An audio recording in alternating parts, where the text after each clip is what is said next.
Hi everyone, good evening. It's so exciting to be here with you with my new course, Defining Consciousness. This evening I've decided to start with a very interesting subject to me, and I believe it will be for all of you. This course is about going deep into the Kabbalistic knowledge and the wisdom, to receive the tools and to discuss the tools that we have been learning throughout our courses and to elaborate on them. So each session, each class will be on a different subject that will dive in within the Kabbalistic scripts. And like this evening, the subject I've chose for tonight is the power of forgiveness. And the reason I've chose this subject is, as we all go through a process of spiritual work and growing our consciousness and learning more and going through the challenges in our life, even the challenges we have now in our life with all what will happen with my work, with money, with a relationship, what will be with myself, together with the time of the year that we always in a place where we asking what will be my next step and what will be my next level. When we talk about forgiveness, sometimes we refer to it as a tool that we use especially at the end of the Kabbalistic calendar, like the month of Elul, the month of Virgo. The reason I'm bringing it this time around, that it's not related to the month of Virgo, because it's a reminder for all of us to understand that there are things that can help us throughout our work, throughout our day-to-day life, to remove the blockages and to remove all the layers that disconnecting me from seeing the sustenance or the miracles or the ideal reality that we want to see. So we are coming to this world carrying stuff from our previous life. We are holding on to our opinions. We are holding on to our righteousness. We are holding on to so many things that we are not willing to let go. And it reminds me of a story that I've heard many years ago. Maybe you heard that one as well, about the two monks that they are walking by the river. And you know, monks, they have the vow of silence, and those particular monks were restricted of really not just not to talk, but not to communicate with women. And as they're walking by the river, they see this old woman waving to them and yelling at them for help. She was asking them to help her to cross the river. And one of the monks went and held her and put her on his shoulder and carried her to crossing the river. And his friend was looking at him in shock.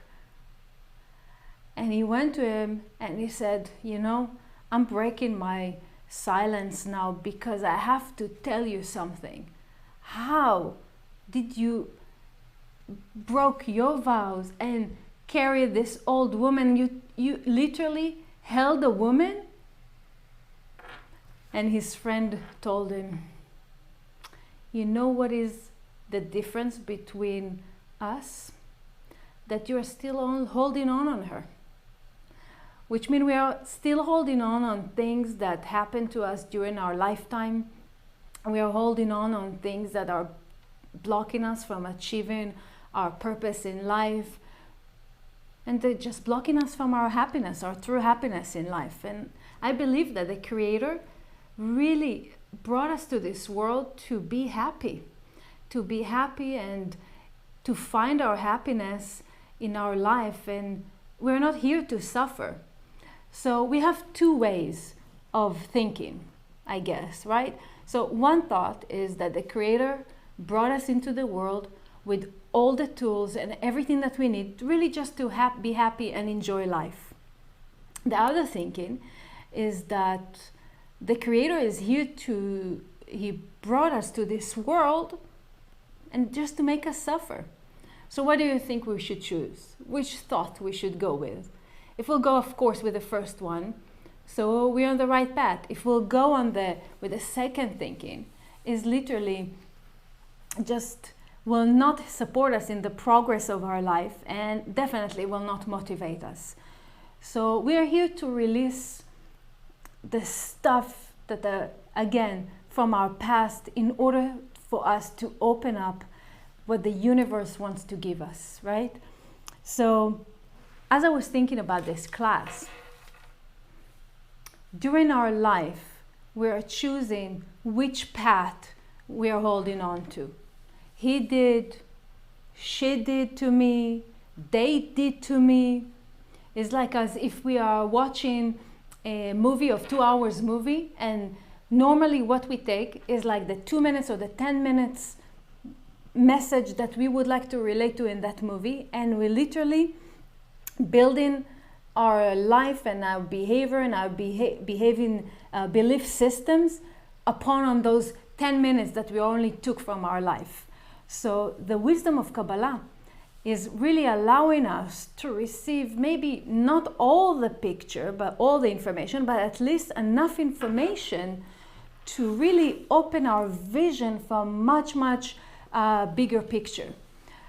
There's a student that I've heard many times, there's a story that I've heard many times from Karen about the student of the Baal Shem Tov. The student of the Baal Shem Tov went to him and asked him a very serious question. And he asked him, is it all coincidence what's happening in our life? Is there a reason for everything that is happening in our world?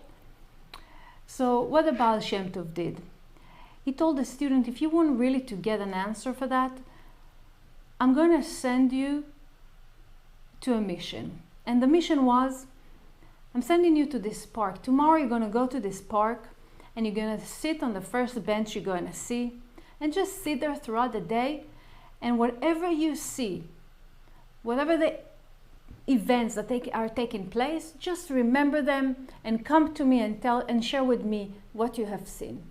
So as he's sitting on this bench, 15 minutes later, you see this person coming with a suitcase, and he's sitting and relaxing on the bench across from him. Sitting, relaxing. Few minutes later, the man is getting up to do his thing, but he's leaving the suitcase behind him on the bench.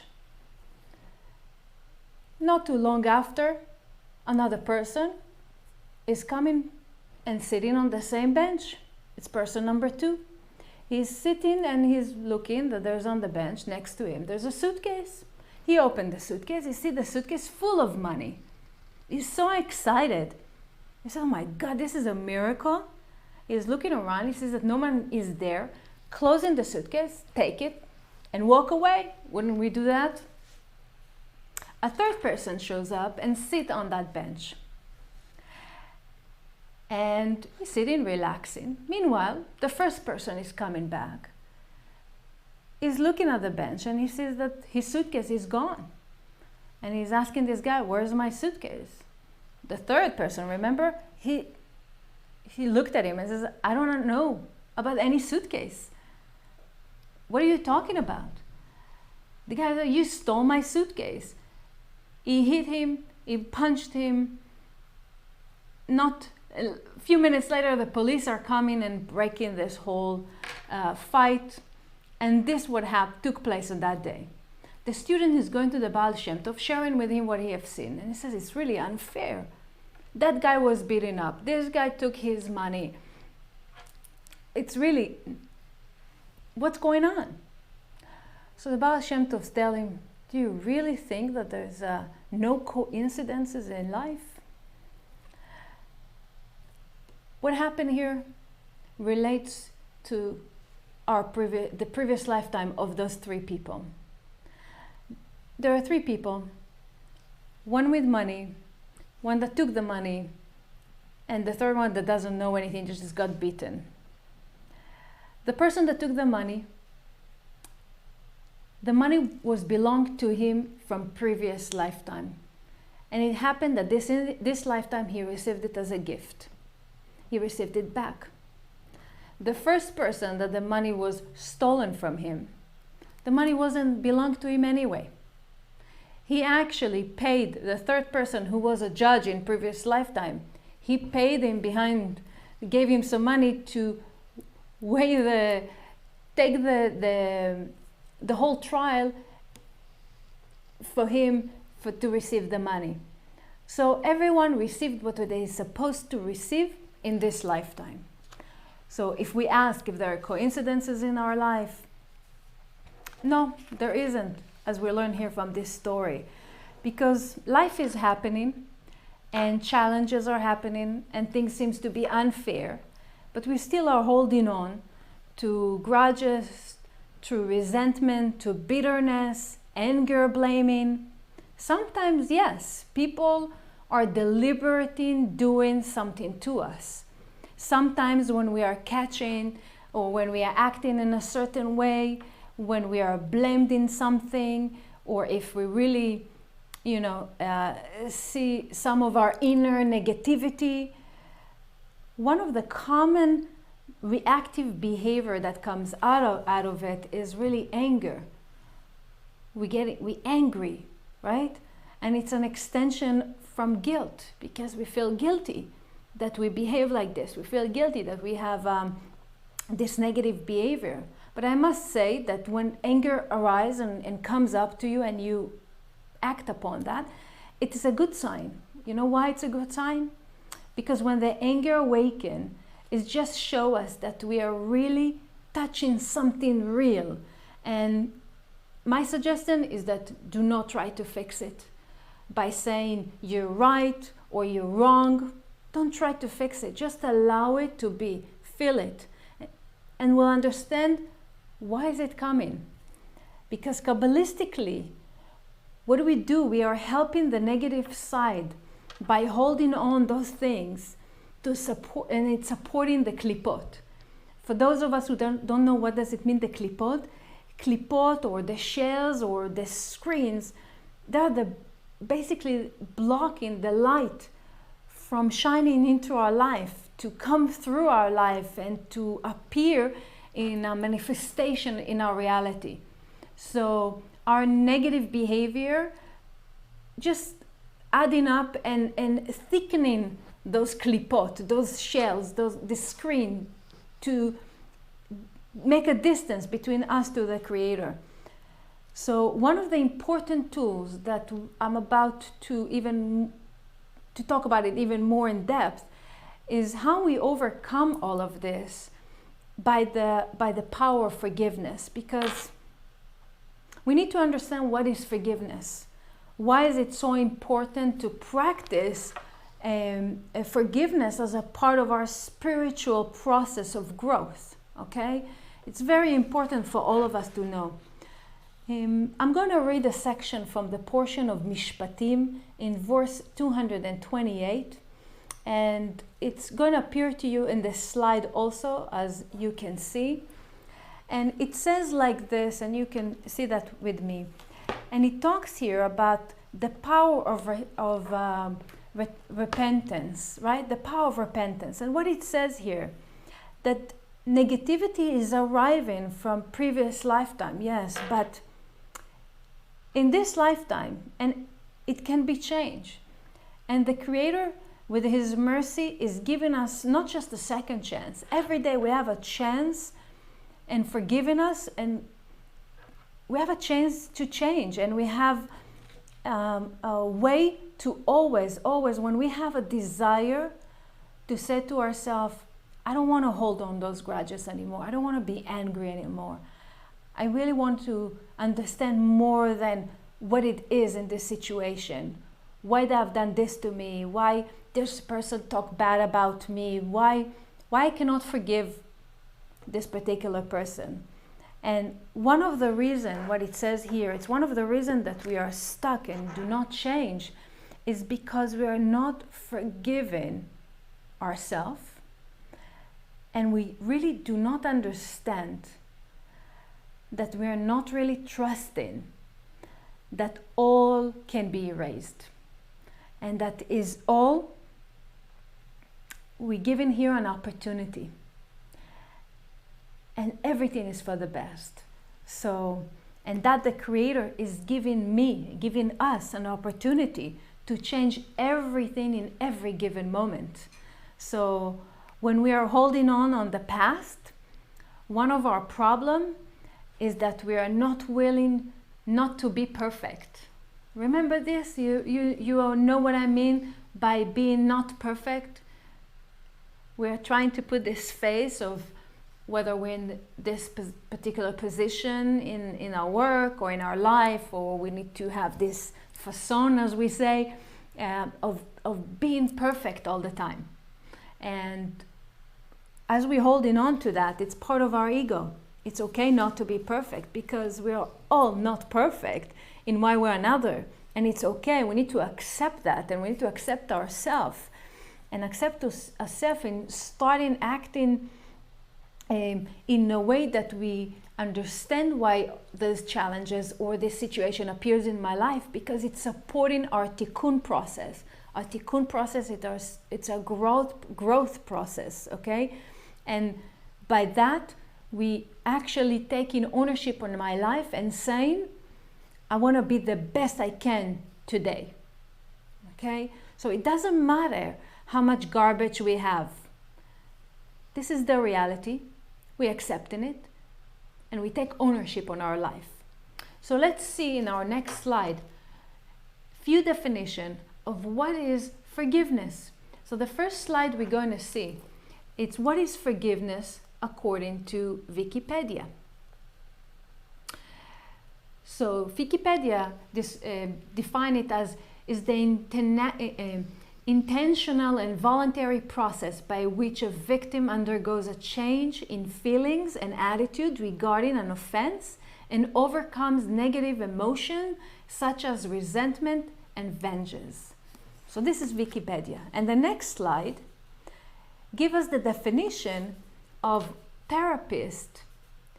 And the therapist most of the therapists are saying that forgiveness is basically a decision to overcome pain that was inflicted by another person, letting go of anger, resentment, shame, and other emotions associated with an injustice, even though they are reasonable feelings, treating the offender with a compassion, even though they are not entitled to. So those are two definitions, but let's see then in the next slide what forgiven is not. So forgiveness is not reconciliation, okay? Forgiveness is not forgetting the injustice. Forgiveness is not condoning or excusing the offender's behavior. Forgiveness is not granting legal mercy to the offender. Forgiveness is not letting go, but wishing for revenge, right? Because something that I've seen as I prepared for this class, see how the word forgive, I know it's not the full in the next slide. You see, forgive, it's actually, I saw that in that word two words actually, for, give, right? It's to give yourself the opportunity to connect to the light within you. It's to give yourself the opportunity to connect to the light of the Creator. The world was created as a vessel for more light. So every time I'm not forgiving myself or other people, we're blocking the light of blessing to enter our life. Let's see what the word forgiveness is in Hebrew. So when you see here, the word forgiveness in Hebrew is the word slicha, which is coming from the three-letter root concept, salach. And the numerical value is 98. It's the same numerical value of the word in Hebrew, tzach. Tzach, which means letzachtzech, is to clean or to cleanse. So the power of forgiveness, as what we see right now, the power of forgiveness is to clean our vessel, to connect to a special light that exists in the world. The light that connects us to the realm of the miracles and wonders. And I want to elaborate on that, what will be this light, but just to deepening the understanding of forgiveness. Forgiveness does not mean forgetting, again, or condoning the wrongdoing, right? It's granting, and it's not about granting legal mercy, as we said, or it's not about reconciling a relationship. You can forgive a person while in no way believe their actions were acceptable or justified. So in other hands, simply saying the word "I forgive you" or accepting an apology, right, is not forgiveness. In fact, forgiveness can occur without ever speaking to the wrongdoer.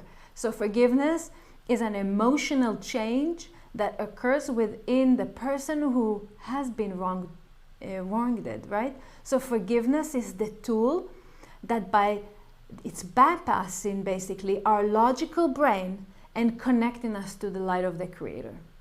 And I wanted to show you a clip of Rav Berg talking about the power of forgiveness. It's a short clip that I wanted to show you, and we'll continue from that.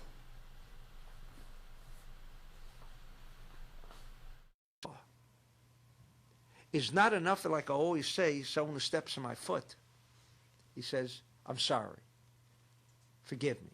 I say, "You're not forgiven. You think I'm a terrible person, right? Why do I make that point of saying you're not forgiven?" I said, "You're saying I'm sorry. My foot still hurts. What does your sorry have to do? What, are you being polite? But my foot hurts. Now do something, restore my foot, that it doesn't hurt me." He says, "I'm sorry." What's this expression, "I'm sorry"? God, it's Rosh Hashanah, I know I'm in judgment. I'm sorry. God says, "Yeah, but you know what you did last week, the week before, the week before that? Now you're coming in, and we should even think. We do tshuva. What does tshuva mean? Repentance. God, I'm sorry." According to the Zohar, the word is tshuva. And tshuva and the word repentance has no place in the lexicon of Kabbalah. Repentance, I'm sorry. No such animal. Never existed, never will exist. Then what is tshuva?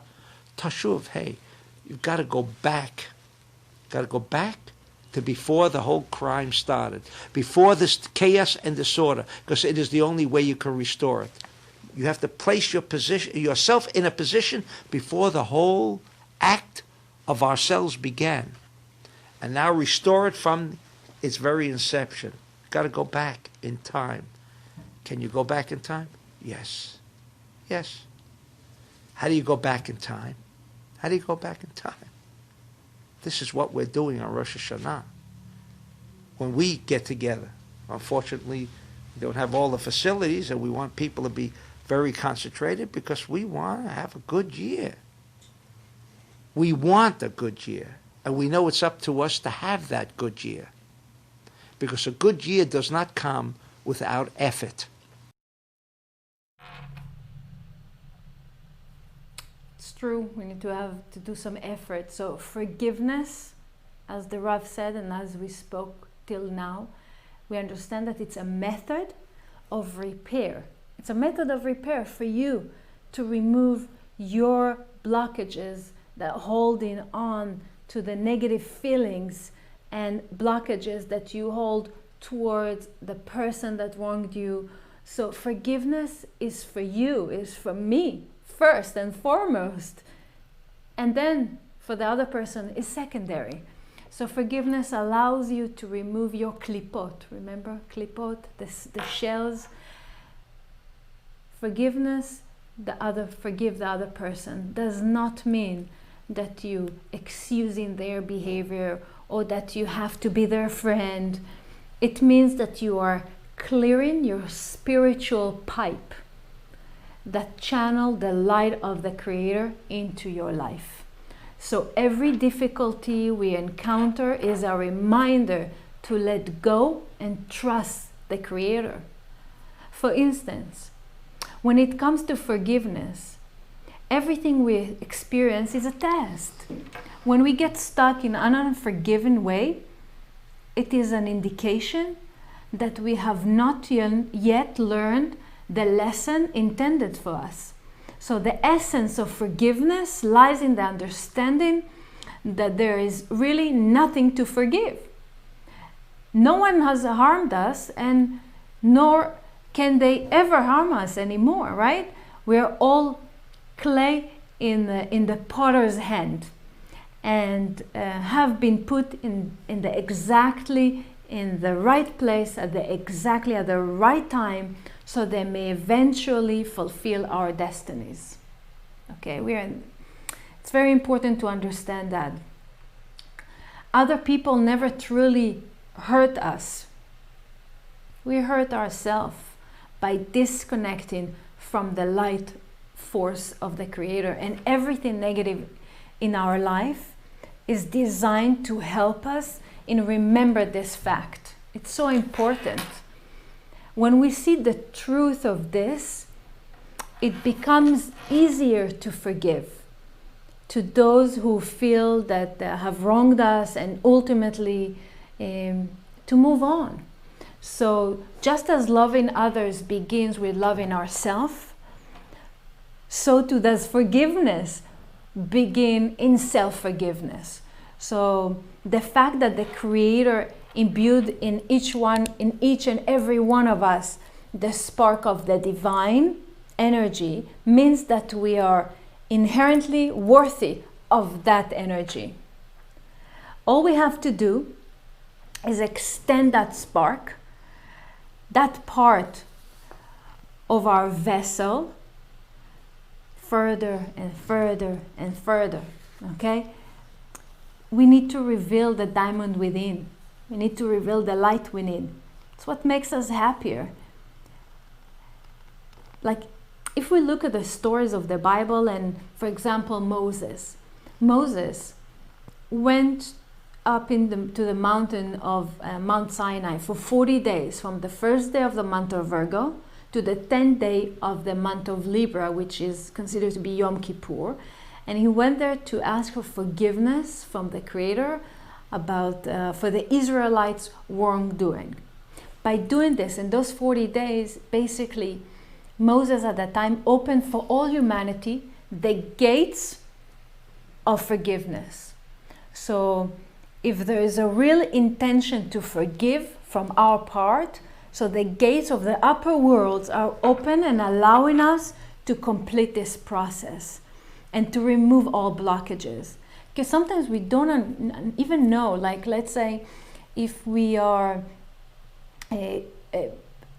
constantly have issues with relationship and we cannot find the right relationship, or we have issue with prosperity, whether it's like the right job or the right position, and we don't know what's our destiny, or any blockage that we have, anything that doesn't flow in our life, and it's a challenge, it's a difficult for us. I would always recommend to check before doing anything, and of course by using the Kabbalistic spiritual tools like the Zohar, the 72 Name, Dana Bekoach, as we're using that to go and do the forgiveness process, okay, to see who we need to forgive. And I'll mention we have 3 types of forgiveness. We have one, to forgive the Creator, if we blame the Creator for bringing those challenges to our life. Forgiving other people that harmed us in our definition. Now we understand they haven't. They were sent to us, why? To reveal a certain light. And the third forgiveness especially is to forgive ourselves. Forgive ourselves maybe if we were angry, if we were miserable, if we treated people with lack of human dignity, if we treated ourselves with lack of human dignity. So in order for going through the process of forgiveness, or even approaching that, there are conditions. So the first condition is true desire. True desire to remove the blockage. True desire to clear anything that blocking us from seeing the full potential of who we are. The second thing that we must understand that the blockages that we have in various areas in our life is not because other people did to me. It's the biggest blessings of our life. Okay? So we need to see that, and if we caused any pain to other people, maybe because we harmed other people, or by the resentment we have towards other people, we need to feel that pain. So as am I talking about it, I'm asking you to really go and check with yourself, or think of those people that you think that you need to forgive them, and those that you think they need to forgive you. Just have them in your consciousness as we have in this lesson. In the portion of Miketz, in verses 234 and 233, if anyone wants to look at it, I don't have it in the PowerPoint, but just remember that this section talks about something so powerful. It talks about the light that has been concealed, and Kabbalistically it's called Or HaGanuz. The reason that it's mentioned there, it's to understand why it has been concealed. In time of creation, the full amount of light appeared for the first 36 hours from time of creation for Adam and Eve, and they could tap into it, and they could tap to the reality that's called the Tree of Life reality, that everything is good, everything existed, the miracles was the normal, right? When the world has been created, the Creator realized that there will be a lot of people that will act in a negative way, in the desire for the self alone. Every time that we act in a negative way, that light, the negative light, is been accumulated into a way that it's going to those klipot and thickening the klipot. And the Creator didn't want that this whole light will go to the negative side, so He had to conceal some of that light. The Or HaGanuz, or this concealed light, is since the time of creation, after the 36 hours, is available only for righteous people. This is what it says in that section in Miketz. But we have an opportunity as people to connect to the concealed light. We have a way to really tap into the realm of miracles. And in that section in Miketz, it says that the way to connect to the light of Or HaGanuz is through the power of forgiveness. I'm not sure how many of us knew about that, but this is like one of the main tools to access that light. So I want to show you in the following slide, again from the portion of Miketz, a story that appears in verses 186 and 188. Michael Berg, in his book, The Secrets of the Zohar, relate to this article as the article of forgiveness. So I recommend you, as you go through the process, this is one of the tools to use to scan this article or to read this article as you think about those people that you want to forgive them in order to remove the blockage. I'm reminding all of us again, it's not for people, it's for us to clear and clean our vessel. So this portion, this article in 186 talks about basically the story of the two of the 10 students of Rabbi Shimon, and they're called Rabbi Abba and Rabbi Yehuda. And it talks about the story, it talks about them they're sitting in the gate of city of Lod, and both are watching a guy, and we can go through the next slide, and you can see that both are watching this guy who is resting on a rock, right, and on a ledge of the rock. And if we go to the other slide, we'll see that what happened with him. I'm sorry, we'll go back to the first slide. So they're watching this guy who is resting on this rock. He was tired, he's resting on his rock, and there's a snake coming towards him, and there's another animal that comes in and bite and kill the snake from harming the person. As the guy is waking up, the rock fell, the rock that he was leaning on sleeping on, fell. So 2 miracles he experienced. And as he was waking up, we can see in verse 188 that the 2 students of Rabbi Shimon were so shocked and like, wow, this guy had 2 miracles happen to him.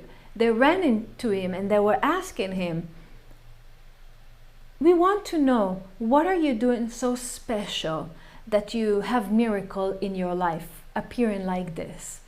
So if we can see, we can read that, and you see the man said, in all my days I forgave and made peace with any man who did evil by me. So every night before he goes to sleep, he forgive every person that did evil to him, right? And more than that, if I could not make peace with him, I did not sleep on my bed before forgiving him and all those who grieved me. Thus I did not harbor hatred all that day for the harm he did me. Moreover, that day, what he did, he more than just forgiving the people, he actually goes and helps them and asks if they need any help from him.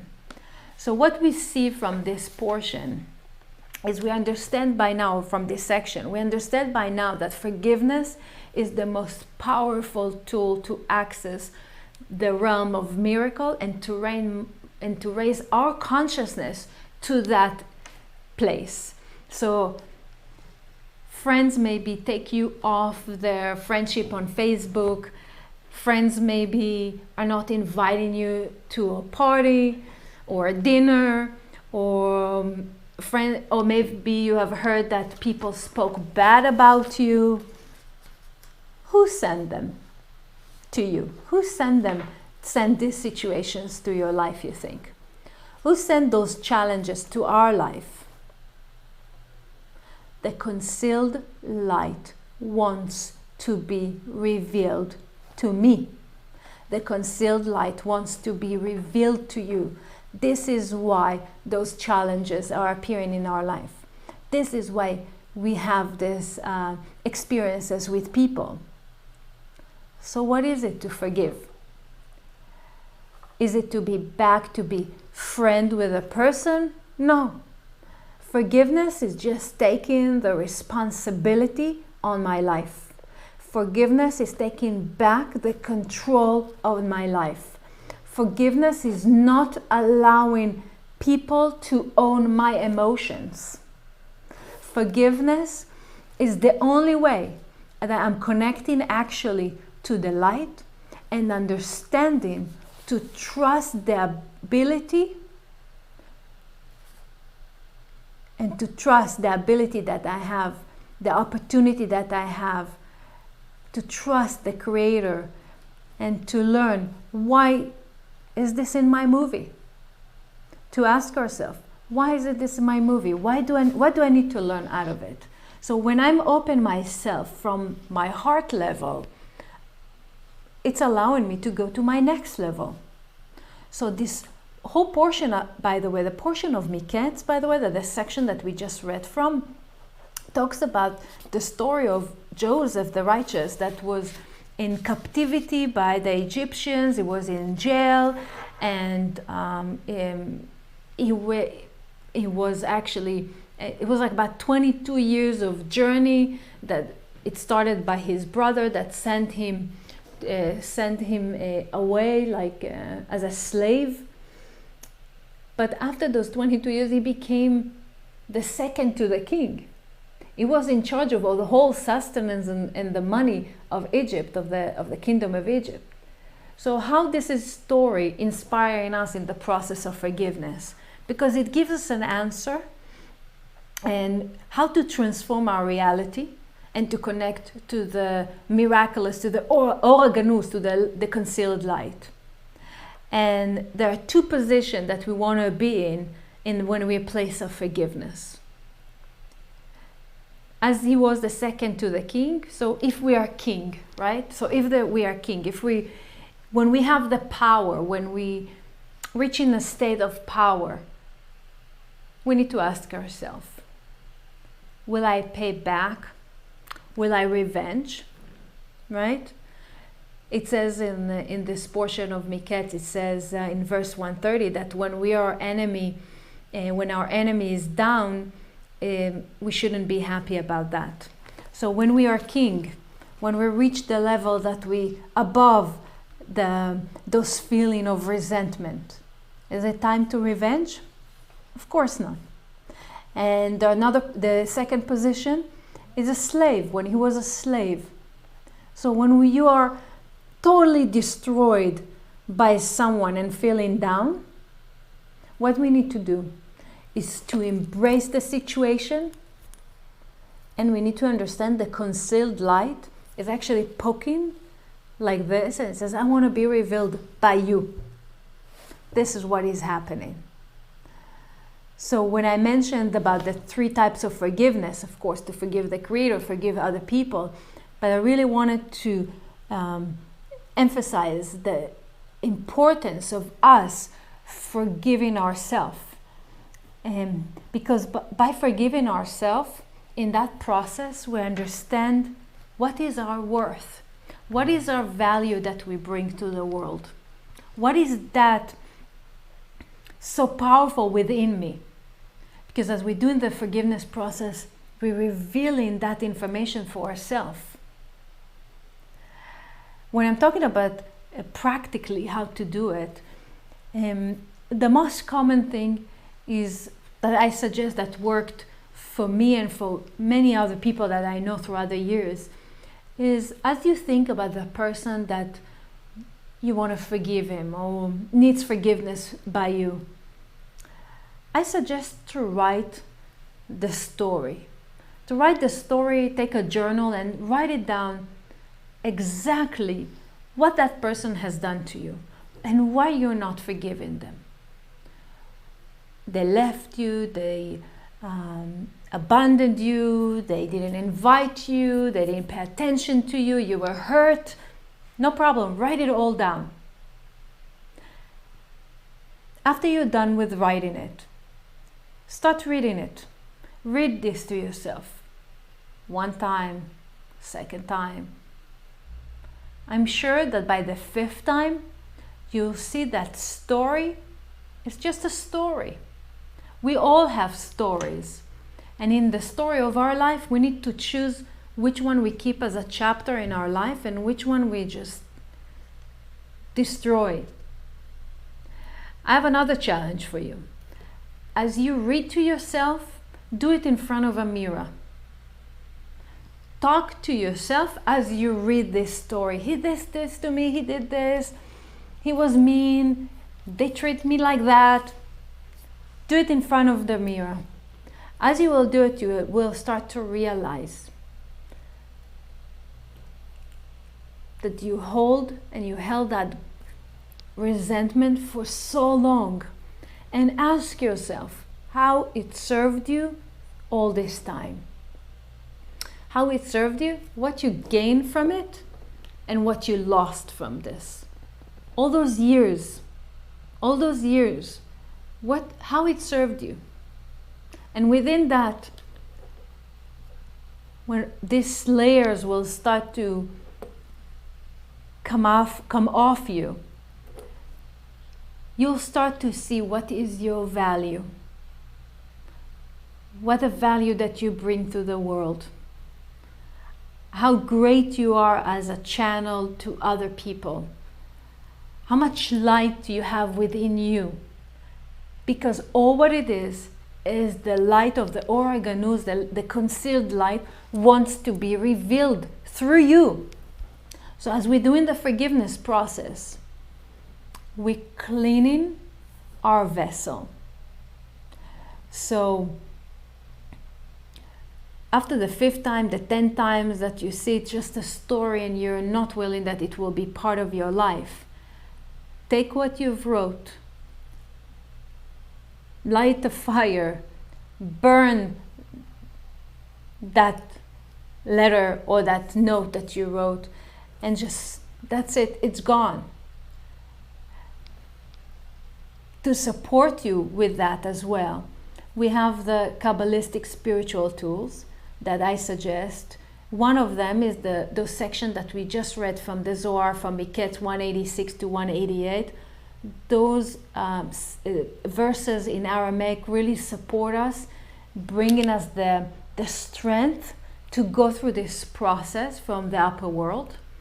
And there's another tool that I'm using quite a lot, the 72 names of God, and there are two 72 names combination that I suggest, and you can do it as a meditation, or you can just say those letters, and I can show you that in the next slide. The two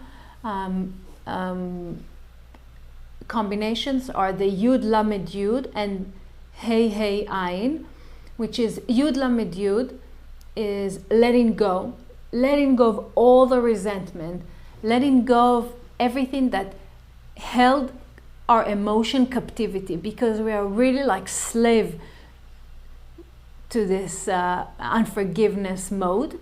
And Hey Ayin, it's really unconditional love for yourself and for others. So you can use that as your spiritual tool. And I wanted to finish this lesson by reading you a poem that Karen Berg used a while back ago in one of the lectures, and I truly admire it, and I take it with me all the time when it's come to just to remember what we are doing. And I have it also on the PowerPoint for you, and it's by Sri Chinmoy. And if I cannot forgive myself for all the blunders that I've made over the years, then how can I proceed? How can I ever dream perfection dreams? Move, I must. Forward, fly, I must. Upward, dive, I must. Inward, to be once more what I truly am and shall forever remain. And from again from Karen as my teacher, I've learned that there are three things that we're here to do in this world: is to love, to learn how to forgive, and transform. And with that, I wish really all of us to remember that in the process that we're going through, in our growth, in learning what's next and what else can I bring. And I know it really feels overwhelming, because we all want to do the work, we want to do the restriction, we really want to do the forgiveness that we spoke right now. It's really overwhelming, and how we begin even. And maybe you will take my advice and you'll do and use the practical tools that I gave with the spiritual tools, and you will feel even more overwhelmed. I just wanted to say we have a reminder actually from the Creator, and He tells us you don't need to do it all. You just need to have the desire to change. You just need to have the desire to forgive. I understand you cannot fix it all. I will do it. I will do the rest. Just you need to do your part. So let's remember that. Let's do our part, and the Creator will do for us the rest. So God willing, we will remove the blockages from our life, and each one of us will see the sustenance and the light of the Creator shine through us, and that we will see and feel the blessings so we can manifest our potential in the world.